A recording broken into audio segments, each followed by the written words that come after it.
So for my capstone project, I had decided to do how 9/11 turned fear into discrimination and hatred.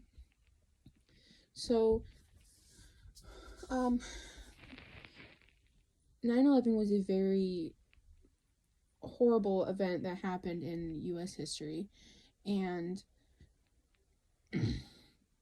it made people fear that more things like this were going to happen, and it made people fear the unknown. And some things that happened were many families were torn apart because they lost either a loved one in the towers, or they lost their homes because of the damage that was caused to the World Trade Centers, of them falling down after being destroyed and hit by the planes. And many homes were torn apart. Many families were torn apart due to this horrific event. It also caused many health problems for the citizens of New York City at the time, because the different debris that came off of the World Trade Centers got into the air and got into the lungs of many Americans. And the people responsible for this was a terrorist group, and this had caused several many white Americans to start to hate crime against Muslim and Arabian Americans, because they may have looked like the terrorist group that had caused the attack on the World Trade Centers. And I would say my argument for this would be that they really didn't, the Muslim and Arabian Americans that were discriminated against and hate crimed against didn't deserve to be hate crimes. And my argument is like how this fear and that turned into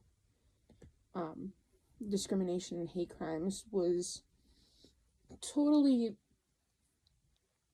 just unnecessary, because discriminations against Muslim and Arabian Americans was at an all-time high after the attacks had happened, as many people were afraid of what these people may have do, and most of the people who were discriminated against were born in America and never been to the country that their family was originally from. From one of the sources that I had, it stated, although they trace their roots to these countries, it is believed that most Arab Americans were born in the United States. This is because Arabs have been in this country for many years. Two large waves brought Arab people into the United States. The first wave was between 1875 and 1920, and the second wave began in the 1940s. And that was my source, Arabian and Muslim Civil Rights Issues in Chicago Metropolitan Area post September 11th. And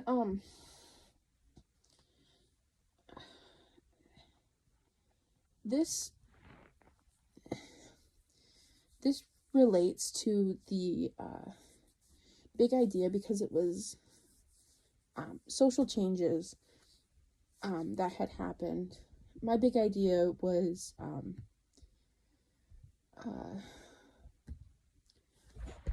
the big idea that I went with was self and society.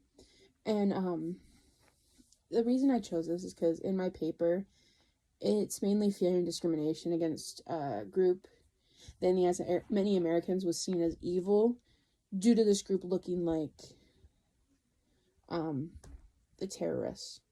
And I feel like that's very unfair to the Arabian Muslim Americans that were born in this country, and many of them who just came to this country to try to better their life. And they weren't just discriminated around like just around the city. They were also discriminated in like education, employment, transportation. In one of my sources, it says some Arab Muslim Americans have suffered further discrimination in their everyday lives. Community members have brought many cases of employment, education, and housing discrimination to the federal and state agencies that oversee these issues. In some cases, the complaints continued well beyond September 11 and into the next year, possibly because some of the fear of reporting discrimination in a heated environment immediately after the attack lessened, and that was in the same source, Arab and Muslim civil rights issues in Chicago metropolitan area post September 11th. The reason I find this topic so important is because 9/11 was a very big historical event that kind of changed how people saw each other, because in our day and age now, in the year 2025, people still continue to struggle with accepting that other people from different cultures and different just backgrounds in general that don't look like us, they believe that they are just terrorists and that they don't belong in America if they don't speak English or this and that. It's just the discrimination and fear is still lingering on in this day and age, even though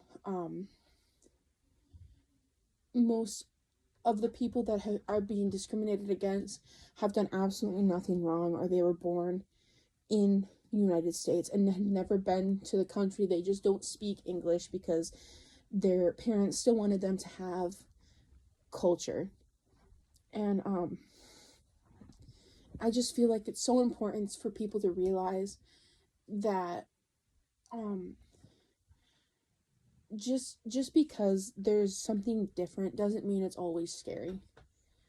Most of the time, the people that I have met that are from different cultures or different backgrounds or look different than me are the sweetest people that I have ever met. And I feel like that is because they see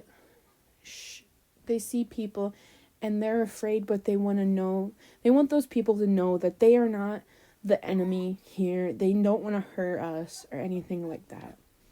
And I feel like my personal takeaways from this are I've never discriminated against anybody, and I've never been scared of someone who doesn't look exactly like me. And I feel like the unexpected thing I learned was from the things that I've seen in now times is it's kind of the same aspect of people discriminating against most Mexicans, most Spanish speaking people, and just the ICE being sent to immigrants' houses or taking them out of their schools. I feel like it really connects with what is happening now and what happened back then. The discrimination is almost in a sense the same. But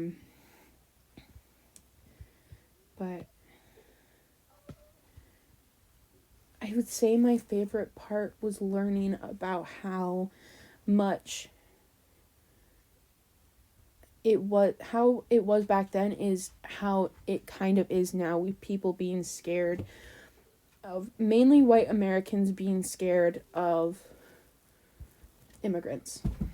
And I feel like it's disheartening to know that there's fear and discrimination against people who are just most of the sweetest people, the sweetest people you've ever met. And